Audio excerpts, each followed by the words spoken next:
হঠাৎ করে বন্ধুরা চলে এলাম দেখো বিকেলবেলা তোমাদের সাথে গল্প করতে আর আড্ডা দিতে। আজকে হচ্ছে রবিবার, ছুটির দিন। তো সবাই বাড়িতে আছে, সবাই ছুটিতে।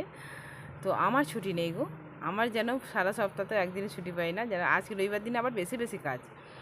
তো সমস্ত কাজ টাজ গুছিয়ে দেখো এখন এলাম, সকাল থেকে আসতে পারিনি, কি করব, কিছু করার নেই। তো সবাই তোমরা কি করছো বলো, কেমন আছো এই গরমে বলো। আমি তো গরমে আর পারছি না, এত গরম যে কি বলবো। তবু দেখো সেজেগুজে রেডি হয়ে গেছি। তোমরা তো জানো রবিবার যেদিন, সেদিনকে আমার বর যেহেতু বাড়িতে থাকে, সেদিনকে আমরা বিকেলবেলা একটু বেরোই। তোমাদের সাথেও সেটা আমি শেয়ার করি সব সময়। তো সেই জন্যই আবার চলে এলাম অন ক্যামেরায় তোমাদের সাথে গল্প করতে। তো দেখো সেজেগুজে পুরো রেডি হয়ে গেছি, তো বেরোবো এবার আমরা। আর আমরা কোথায় যাচ্ছি তোমরা স্কিপ করো না, তাহলে বুঝতে পারবে না, দেখতেও পাবে না। তো পরে বলছি, তোমরা সবাই সঙ্গে থাকো, দেখতে থাকো। আশা করছি তোমাদের ব্লগটা ভালো লাগবে। আর বন্ধুরা যে যেখান থেকে আমার এই ব্লগটা দেখছো, তোমাদের সবাইকে অনেক অনেক ভালোবাসা গো। তো বন্ধুরা দেখো আমরা চলে এসেছি আমাদের বাড়ির পাশেই, বলেছি না তোমাদেরকে আমার হাই রোড আছে। তো হাই রোডের বেশিরভাগ এখানেই চলে আসি আমরা। তো এখানটাতেই শ্যুট করি বেশিরভাগ, রিল শর্ট ভিডিও এখানেই বেশিরভাগ করি, তারপরে ব্লগও করি, তোমাদেরকে সেটাও শেয়ার করি। তো একদম ফাঁকা জায়গা দেখেছো, বাইপাস দিয়ে যাচ্ছি আমরা। তো হাই রোডে খুব একটা উঠি না, আমার তো ভীষণ ভয় লাগে। তো একবার নিয়ে যায় আমাকে, তবু কী করব। দেখেছি একদম লোকজন নেই, বেশ ভালো লাগে, সেই জন্য এখানেই বেশিরভাগ চলে আসি আমরা। আর এখানেই আমি শর্ট ভিডিও বানাবো, রিল বানাবো, তোমরা সবাই দেখতে থাকো। কেমন, এটা আমাদের বাড়ির পাশেই, খুব কাছে একদম। রবিবার থাকলে না, ও বাড়িতে থাকলে তো বেরিয়ে পড়ি দুজনে। ভালো লাগে যেন রবিবারটা যেন আসতে হবে, যেন আসতে করে বেরোবো। তোমাদের সাথে একটু শেয়ার করে দিলাম, সবাই দেখছে আমাদের বেরোনো। যাই হোক, তোমরা সবাই সঙ্গে থাকো, কেউ যেও না, স্কিপ করে কেউ দেখো না। চলো। তো বন্ধুরা এইভাবে অন ক্যামেরায় দুজনে হাসতে হাসতে গল্প করতে করতে যাচ্ছি বলে সবাই দেখে আমাদেরকে হাসছে। তো বুঝতেই পারছো একটা গ্রাম বাংলা, একদম কাছে, আমি একদম গ্রামে বাস করি। তো আজকে বললাম আমার বরকে যে আমি রোডের উপর আজকে ভিডিও করব না, শর্ট করব না, আজকে আমি একটু মাঠের দিকে নেমে করব। তো এই জায়গাটা আমি চয়েস করলাম, এটা বেশ ফাঁকা জায়গা, খুব সুন্দর নিরিবিলি। তো এইখানটা ভাবলাম ভিডিওটা, শর্ট ভিডিও, রিল এগুলো বানাবো। তো দেখো ও বাইকটা নিয়ে নেমে গেল নিচে।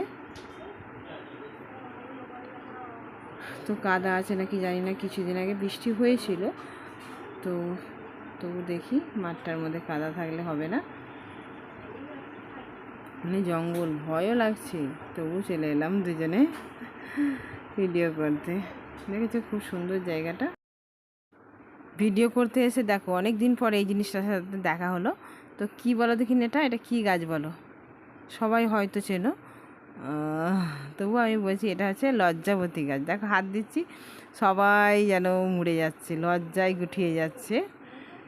তো আগে ছোটোবেলায় না খুব খেলা করেছি, তো আবার সেই যেন ছেলে মানুষে চলে এলাম, মানে ছোটোবেলায় চলে এলাম। সেরকম খেলা করতে লেগে গেছি আমিও গাছগুলোকে, মানে প্রত্যেকটা পাতায় হাত দিয়ে দিয়ে দিয়ে দেখো সবাইকে মুড়ে ফেলেছি আমি। তো আমার বাপের বাড়িটা না ছিল মানে নদীর ধারে। তো স্কুল যেতাম ওই নদীর গা দিয়েই যেতাম। তো ওখানে না খুব গাছ হতো এরকম, মানে লজ্জাপতি গাছ। আমরা যখন স্কুল যেতাম তো যাবার সময় না ওই গাছগুলো, প্রত্যেকটা গাছে আমরা হাত দিয়ে দিয়েই যেতাম, খুব ভালো লাগতো। তো আজকে অনেক দিন পর গাছের দেখা পেলাম, তো ভালো লাগলো বন্ধুরা, খুব এনজয় করলাম এখানে ভিডিও করতে এসে। আর তোমরা কিন্তু অবশ্যই কমেন্ট বক্সে জানাবে কেমন হয়েছে আমার ভিডিওগুলো, কেমন। বন্ধুরা দেখো এখানে অনেক রিল বানালাম আমি, খুব মজা করলাম দুজনে। আর এই যে এখানে রোড, হাই রোডের পাশে আমার মাথাটা না যন্ত্রণা হচ্ছে, মানে আর ভালো লাগছে না, ভীষণ ঘেমে গেছি, মানে হালকা নেচেছি, মানে সেরকম নাচতে ভালো লাগছিল না। উফ ভীষণ গরম, হাওয়া নেই, একদম বাতাস নেই, এখানটা পাঁচিলে ঘেরা আছে বলে সেই জন্য হাওয়াও আসছিল না। তো চলো আমরা বাইকে করে চলে এসেছি, একটু জল খেয়ে ভিজে রেখেছিলাম আমি জল আগে থেকেই, মানে নিয়ে আসার জন্যে। তো চলো জলটা খেয়ে নিই, খেয়ে নিয়ে এবার আমরা বাড়ির দিকে যাবো। আর ভালো লাগছে না গো।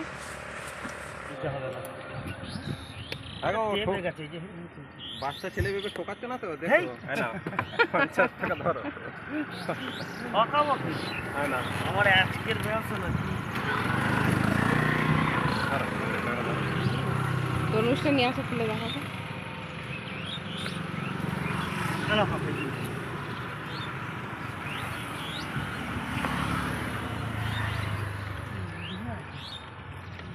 বেশি কথা হলে দেখো এইদিকে থাকলে যে নড়ছে। দেখো না, বাড়ি যাওয়ার টাইমে আমরা পেয়ে গেছি।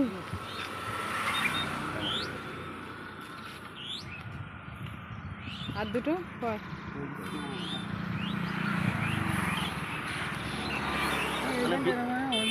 ওটার জন্য কিছু নয় গো, ওটা মাটিতে লেগে ওগুলো কিছু হবে না। এই দিকটা যত আছে নড়ে নড়ে না হচ্ছে। যারা পাকা হয়, আমাদেরও রাস্তাধারি বাড়ি, এখানে সামনে বাড়ি। তুমি নাও না, তোমার ভিডিও করে যখন বাড়ি ফিরছিলাম, আমাদের বাড়ির সামনেই একটা তরমুজওয়ালাকে পেলাম। তো সেখান থেকে দেখো লোকটার কাছে দুটো তরমুজ কিনে বাড়ি এলাম। তো বাড়ি এসেই দেখো আধ ঘন্টাটা মানে ফ্রিজের মধ্যে রেখে তরমুজটা দিয়ে কাটছি এখন আমি। তরমুজটা না রোদে শুকিয়ে গেছে আর লালও দেখাচ্ছে, মানে লাল প্রায় হয়ে আছে। তো কিছু করার নেই, খেতে তো হবেই। আর ভাবলাম গরমে একটু তরমুজ খেলে হয়তো ভালো লাগবে, ঠান্ডা ঠান্ডা বেশ ভালোও লাগে গো। আর তোমাদেরকে তো দেখিয়েছি আমার বাপের বাড়িতে আমার দাদাই চাষ করেছে তরমুজ, কিন্তু যাওয়া হচ্ছে না বলে নিয়ে আসাও হচ্ছে না। তো তোমাদের সাথেও শেয়ার করতে পারছি না, জানি না কবে যাব, তখন তোমাদের সাথে শেয়ার করব। টাটকা তরমুজ, একদম গাছের টাটকা ফল, দারুণ খেতে। তো এখন যেটা নিয়েছি সেটাই তোমাদেরকে দেখালাম। তো বন্ধুরা দেখো তরমুজ কাটা একদম হয়ে গেছে, তরমুজ মানে এক থালা হয়েছে তরমুজ। আমার ছেলেরা খাবার জন্য বসে আছে। তো আমার ভিডিওটা কেমন হয়েছে অবশ্যই কমেন্ট বক্সে জানাবে। আর নতুন বন্ধুরা যারা আছো আমার চ্যানেলটাকে সাবস্ক্রাইব করে দিয়ে পাশে থেকো। আবার দেখা হবে নেক্সট ভিডিওতে। ততক্ষণের জন্য সবাইকে বাই, ভালো থেকো, সুস্থ থেকো। আবার দেখা হবে নেক্সট ভিডিওতে, ততক্ষণের জন্যে বাই, গুড নাইট।